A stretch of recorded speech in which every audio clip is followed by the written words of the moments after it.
Mesdames et messieurs, bonjour. Merci de nous rester fidèles. Nous sommes heureux de vous retrouver sur ce plateau de l'invité de la mi-journée. Nous avons le plaisir et l'immense honneur de recevoir Astou Thiam. Astou Thiam, bonjour. Bonjour Pierre-Édouard. Tout l'honneur et le plaisir pour moi d'être reçu au sein de votre plateau de la mi-journée. Et j'en profite pour saluer les auditeurs de Wolf et de votre émission. Voilà, merci à vous également d'avoir accepté notre invitation. Astou Thiam, vous êtes membre de la convergence des cadres républicains, membre de l'APR, donc par extension membre de Benno Bokk Yakaar. Vous êtes la directrice adjointe du centre Trenmar de Dakar. Vous êtes titulaire d'un master en gestion des ressources humaines et d'un master en finance. L'actualité, c'est cette violence qui s'est emparée de l'espace politique. Aujourd'hui, le thème central de notre entretien, ce sera rôle et place des femmes de manière générale dans la politique, surtout en perspective des législatives. Mais avant d'y arriver, nous allons un peu analyser cette violence qui s'empare de la scène politique sénégalaise. Vous, en tant qu'actrice politique et en tant que femme également, femme leader, qu'est-ce que vous en pensez? Je vous remercie, Pierre-Édouard, de cette question qui touche tous les Sénégalais, en particulier les femmes. En tant que maman, au-delà d'être femme politique, mais d'abord en tant que maman, il est clair que la situation actuelle, cette tension qui existe actuellement, ces personnes qui essayent de créer une dynamique qu'il n'y a jamais eu au Sénégal, ces personnes qui essaient d'emmener de la discorde, d'emmener de la violence qu'on n'a jamais connue au Sénégal, nous met, nous, les mamans, mal à l'aise. J'ai envie de rebondir sur le fait que cette période est très mal choisie, Pierre-Édouard. Nous sommes en période bientôt hivernale, nous sommes en période de grands travaux à Dakar, mais également nos enfants vont aller vers les examens. Nous avons tout d'abord les examens, ils sont en composition en ce moment, pour ceux qui ne passent pas les examens, bientôt les examens d'entrée en 6e, puis les examens d'entrée le BFM et pour terminer le baccalauréat. Nous souhaitons pour ce pays de la stabilité, nous souhaitons de la pérennité et nous souhaitons la paix. Maintenant, en tant que femme leader, femme politique, j'invite les coalitions, j'invite l'opposition à garder raison. On a le droit de manifester. Pas uniquement l'opposition. Mais j'invite tout le monde. C'est à elle que vous imputez la responsabilité de cette escalade-là? Aujourd'hui, c'est elle qui monte en escalade au niveau de la violence. Tout d'abord par les propos qui ont été tenus et que je trouve dommage d'un côté comme de l'autre et que je condamne d'un côté comme de l'autre. Et cette situation de guerre qui peut mener à une guérilla, qui peut mener à un putsch, qui peut mener à un coup d'État, nous n'en voulons pas. Maintenant, je pense qu'il faut savoir raison garder, comme je le disais. On est dans un pays démocratique, on est dans un pays laïque, alhamdoulilah. Nous avons le droit de manifester, nous avons le droit de liberté d'opinion, nous avons le droit de liberté politique, liberté de religion. Et on rend grâce à Dieu pour cela, pour ce que beaucoup de pays nous envient aujourd'hui, cette stabilité économique, cette stabilité monétaire, etc. Et il ne faut pas qu'on vienne la perturber. Maintenant, je pense que la liberté est un droit, mais seulement la liberté de l'autre est aussi importante que ma liberté. Et elle s'arrête là où commence celle de l'autre. Donc, droit de manifester, oui, bien sûr. Droit d'exprimer ses opinions, son désaccord, d'accord. Mais on n'a pas le droit d'atteindre au bien d'autrui, on n'a pas le droit d'atteindre à la dignité d'autrui et on n'a pas le droit de casser et de s'aimer la terreur au Sénégal. Voilà ce que je pense. Aujourd'hui, on s'achemine vers le vendredi de tous les dangers, sans être un prophète de malheur. Mais en tout cas, les deux camps se braquent, l'opposition, le pouvoir. Pour l'opposition, le rassemblement du vendredi va se tenir avec ou sans autorisation. Le pouvoir également déclare qu'il ne se laissera pas faire, ses militants en tout cas. Finalement, comment concilier les deux positions? Je pense que, comme je l'ai dit tout à l'heure, Pierre-Édouard, on doit revenir à la raison, être moins passionné, aller moins dans cette dérive de la violence. L'opposition a le droit de manifester, c'est un droit, tant que c'est accordé bien sûr par le préfet et je ne suis pas porte-parole du préfet. Maintenant, Benno Bokk Yakaar de parti au pouvoir a également le droit de manifester. Mais tant que ça se tient également dans le respect des uns et des autres. Je ne suis pas contre la manifestation. Mais ce sur quoi je suis contre, et nous sommes contre, c'est la violence. Et je pense que cela peut être résolu, cette crise peut être résolue différemment que par la violence. Et il ne faut pas aller vers la surenchère de la violence. Et la violence peut trouver ses sources également dans l'injustice, non? Mais bien sûr que la violence peut trouver ses sources dans l'injustice, je suis parfaitement d'accord. Et je condamne toute forme d'injustice. Je la condamne fermement. On doit avoir la même justice pour tous. On ne peut pas dire qu'on est un pays de droit, qu'on est un État de droit, un État laïque, un État démocratique, et accepter qu'il y ait de justice. On doit avoir la même justice pour tous. Et les femmes dans cette situation-là, parce qu'en cas de trouble, on ne le souhaite pas, mais les plus vulnérables, les plus exposés, ce sont les femmes et les enfants. Est-ce que les femmes portent plus haut, rendent leur voix beaucoup plus audible pour apaiser, pour appeler à la sérénité? Au sein de notre parti, effectivement, les femmes s'insurgent contre ce contexte de violence. Et c'est la raison pour laquelle je suis venue participer à cette émission, pour demander que l'on revienne à la raison, que l'on revienne au calme. En Wolof, on dit fitna. Le mot fitna en Wolof est tellement fort. On a du mal à le transcrire en français. Mais rien ne vaut la paix. C'est à travers la paix qu'il peut y avoir une stabilité économique. C'est à travers la paix que nos enfants peuvent aller à l'école. C'est à travers la paix que nous, les mamans, nous pouvons, et les pères de famille, évidemment, peuvent aller travailler au quotidien et apporter de quoi manger à nos enfants, leur permettre d'avoir une bonne éducation et de veiller à leur sécurité et à leur avenir. Et nous demandons à tout le monde, à tous les partis et à tout le monde, de revenir à cette situation de paix. Que l'on manifeste, que l'on aille voter tranquillement, dans la paix, et que l'on revienne dans une situation de paix, pour le bien du Sénégal et pour le bien de la population. Oui, et est-il possible d'aller aux élections dans ces conditions? Oui, il est possible d'aller dans ces conditions, Pierre-Edouard. Il est possible qu'on aille le jour du vote, que l'on aille au jour du vote, que chacun aille dans son bureau de vote et voter paisiblement, tranquillement. Ça s'est toujours fait. Il y a toujours eu des votes, un vote dans la paix et dans la tranquillité. Et cette fois-ci également, Inch'Allah, nous irons tous, le 31 juillet, voter dans la paix et dans la sérénité. Les femmes maintenant, quel devrait être à votre avis leur rôle dans ces élections qui arrivent, rôle et place des femmes? Pierre-Edouard, je vais vous donner l'exemple de plusieurs pays qui ont été en crise. Au moment de ces crises, ce sont des femmes qui ont été mises à la tête des gouvernements pour pouvoir redresser le pays. Tout d'abord, je vais vous donner l'exemple de l'Angleterre, avec la dame de fer dans un gant de velours, Madame Margaret Thatcher. Il y a également le cas de l'Israël avec Golda Meir. Exactement. C'est juste des exemples que je vous donne. Nous avons également ici, aujourd'hui, et j'en profite pour lui adresser mes chaleureuses salutations, Madame Aminata Touré. Nous avons des femmes, des femmes fortes, des femmes leaders aujourd'hui, qui sont capables de travailler et qui sont capables d'emmener une situation d'apaisement dans ce pays et d'emmener du calme et d'amener le pays au calme. Elle n'apaise pas souvent, hein, Aminata Touré. Moi, je reconnais que Madame Aminata Touré a une forte personnalité. Et ça, il faut l'admettre. Mais en même temps, c'est une femme qui est très juste. Madame Aminata Touré, qui est d'ailleurs notre tête de liste nationale, et pour cela, on remercie le président, parce que vous me demandez le rôle des femmes. Mais aujourd'hui, nous avons 11 femmes qui sont tête de liste. Vous vous rendez compte? Et une femme tête de liste nationale. Nous sommes le seul parti à l'avoir proposé. Et donc, c'est une chance extraordinaire pour nous, les femmes, aujourd'hui, de pouvoir non seulement de participer à ces élections, mais également de jouer notre rôle. Et notre rôle dépasse juste la massification des partis, l'organisation des réunions, l'organisation des meetings.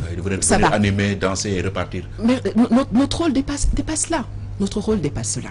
Il y a des femmes cadres, bien sûr au niveau de la convergence des cadres, mais au niveau des partis. C'est à ces femmes-là, aujourd'hui, qu'il faut tendre l'oreille. C'est à ces femmes-là qu'il faut faire confiance. Il faut également faire confiance à la jeunesse qui vient avec de nouvelles idées. Toutes les personnes qui étaient là depuis plusieurs années, qui ont passé la soixantaine, 70 ans, je pense qu'il est temps qu'elles fassent confiance aux jeunes, mais également aux femmes, et qu'elles se posent en tant que sages, qu'elles se posent ces personnes-là en tant que conseil, et accompagnent cette nouvelle dynamique, les femmes et la jeunesse.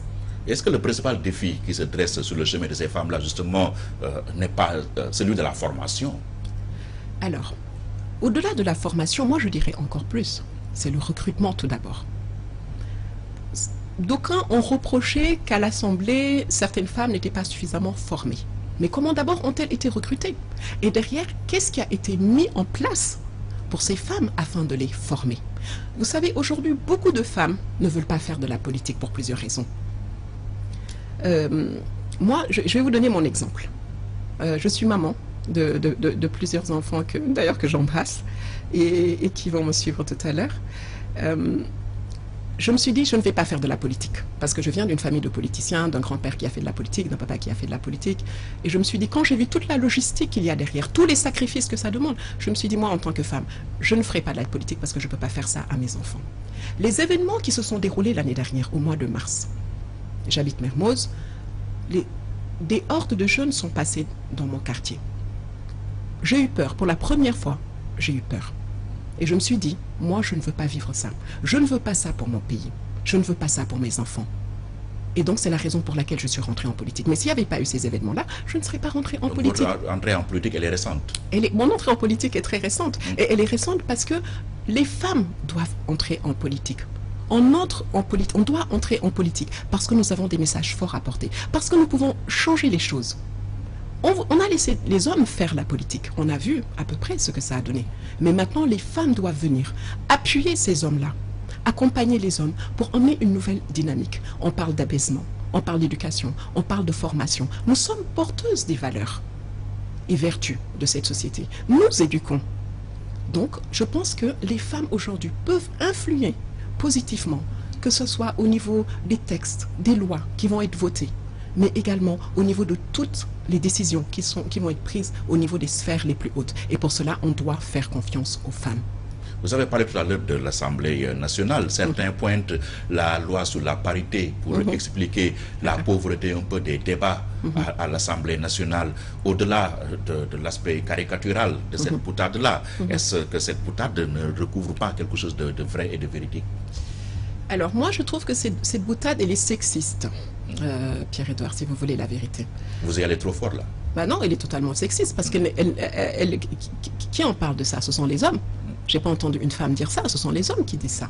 Et pourquoi? Ces mêmes hommes-là qui ne vont pas à l'Assemblée, qui ne vont pas voter, qui sont tout le temps absents, et ces mêmes hommes-là qui ne viennent à l'Assemblée que lorsque leur intérêt est en jeu. Donc, formons les femmes à la politique. Donnons aux femmes les moyens, les outils nécessaires de rentrer en politique. Donnons-leur la chance de pouvoir se battre et de participer au développement politique du pays. Et si nous le faisons, ben, je pense que le discours sera différent. Vous n'êtes pas d'accord avec l'idée de supprimer tout simplement cette loi sur la parité? Moi, je pense que c'est un bon début. Cette loi sur la parité, elle n'est pas parfaite, hein, mais c'est un bon début.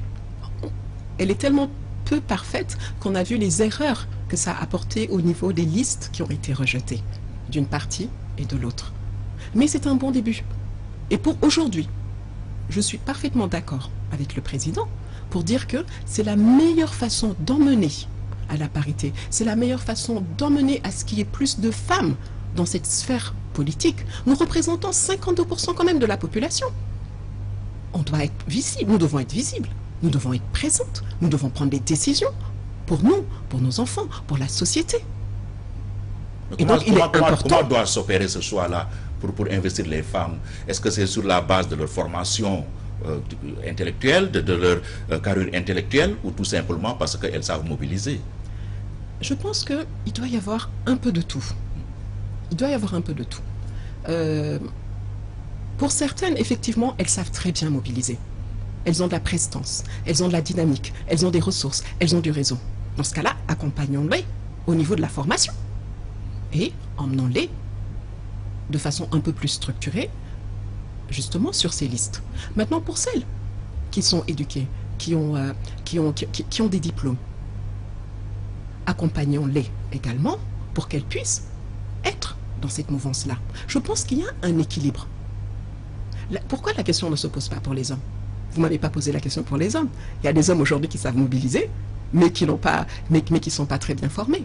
C'est valable pour les hommes, c'est ce que vous entendez dire. Il y a des hommes aussi, hein, sans pour être totalement féministe. Il y a également des hommes qui savent mobiliser, mais dans les deux cas, c'est la même chose. Je pense qu'il faut accompagner. Si vraiment on veut faire quelque chose pour les femmes, il faut qu'on les accompagne davantage dans la formation, dans l'organisation, dans la structuration politique. On nous a toujours promis une Assemblée nationale de rupture. Pensez-vous que la rupture sera enfin au rendez-vous pour la prochaine législature? Inch'Allah. Et vous fonderez sur quoi? Alors déjà, nous allons gagner. Inch'Allah. Et ensuite, la rupture... Les Sénégalais apprécieront, les électeurs apprécieront. Oui, on va le soir du 31, je vous appellerai. Donc cette rupture se fait déjà au niveau de notre liste. Si vous voyez la liste qui est proposée, c'est une liste qui est composée de femmes, qui est composée de jeunes à qui on a donné leur chance. Et c'est là où se créera cette rupture.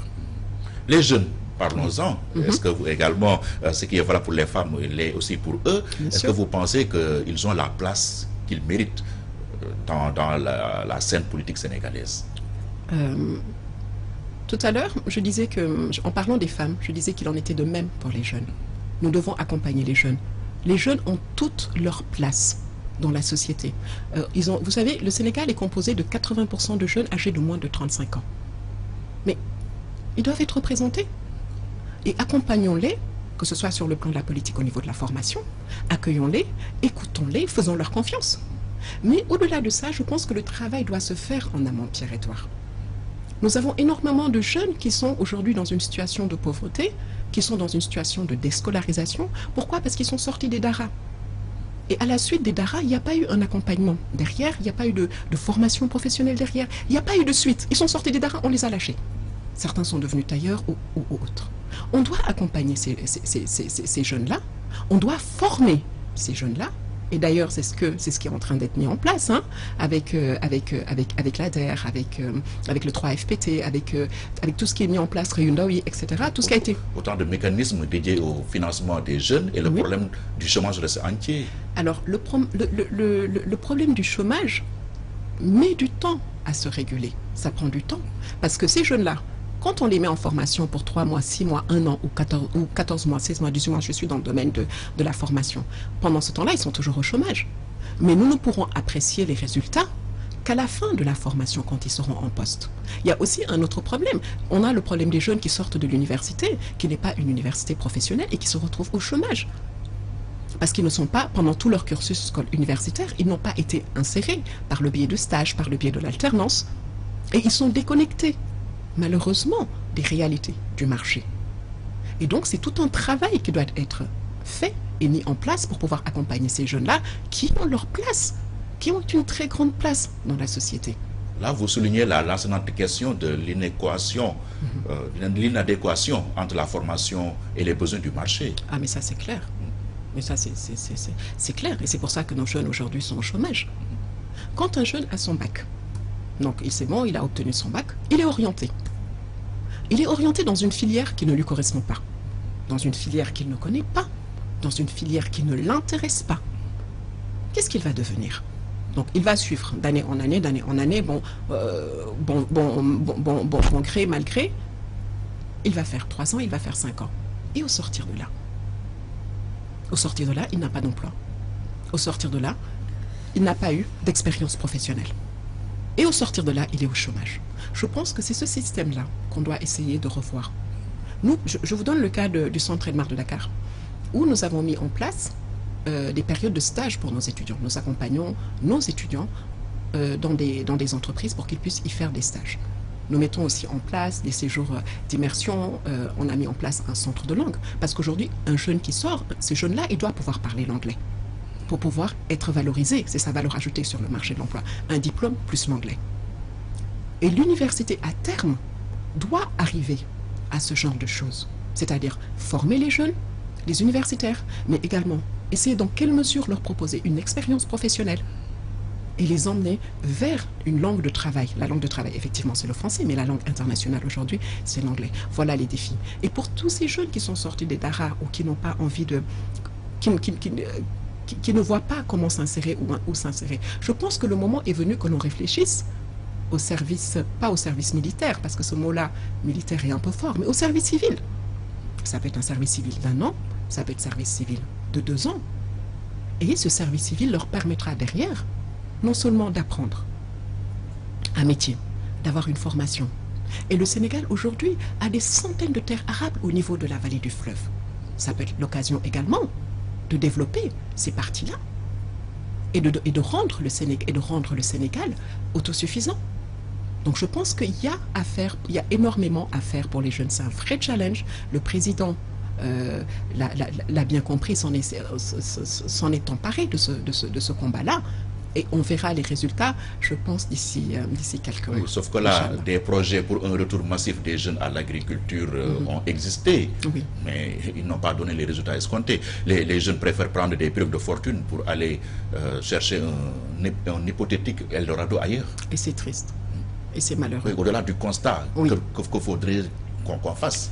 Eh bien, moi je pense, mais là encore je le pense à titre personnel, hein, ça n'engage que Astutiam, que la mise en place d'un service civil pour des jeunes âgés de 18 ou même de 16 à 25 ans en situation de déscolarisation peut changer les choses.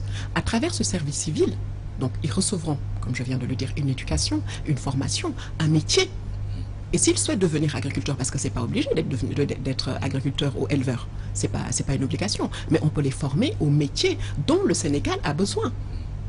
Et ces métiers-là, demain, ça peut être le métier, par exemple, de boulanger. On sait que les serrères aiment le pain. Au métier de boulanger, ça peut être le métier de boucher. Ça peut être demain le métier, on parle, le pétrole. Il y a les métiers du pétrole, il y a les métiers du gaz. Mais on ne recherche pas que des cadres aujourd'hui dans le domaine du pétrole et du gaz. On recherche aussi des techniciens. Et pour cela, il existe des formations de courte durée et on peut emmener ces jeunes-là dans ce type de formation qui nous permettra nous-mêmes de prendre la main sur nos propres ressources. Donc voilà l'intérêt de ce service civil où tous les jeunes peuvent être recensés. Donc ça commence par un recensement national et ensuite voir comment accompagner individuellement ces jeunes-là. Je sais que c'est un lourd chantier, mais c'est quelque chose qui est possible de faire. D'autres pays l'ont fait, ça a marché, et pourquoi pas le Sénégal? Et surtout qu'on travaille à une reconversion des mentalités, que les jeunes se rendent compte que tout le monde ne peut pas travailler dans un bureau climatisé. Mais ça c'est clair, hein? Ça on doit le dire haut et fort. Il n'y a pas suffisamment de place dans les bureaux pour tout le monde. Et c'est pour ça qu'il est important aujourd'hui d'accompagner les jeunes dans l'entrepreneuriat. De dire aux jeunes, voilà, c'est possible que vous créiez votre propre entreprise. Et pour cela, des structures existent pour accompagner les jeunes, pour accompagner les femmes à la création de leur propre entreprise.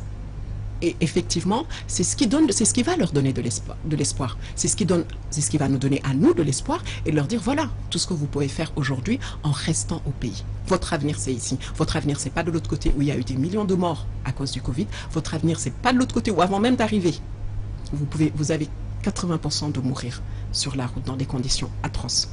Votre avenir, c'est ici, au Sénégal. Rebâtissons tous ensemble le Sénégal. Voyons comment on peut vous accompagner. On doit donner de l'espoir à nos jeunes.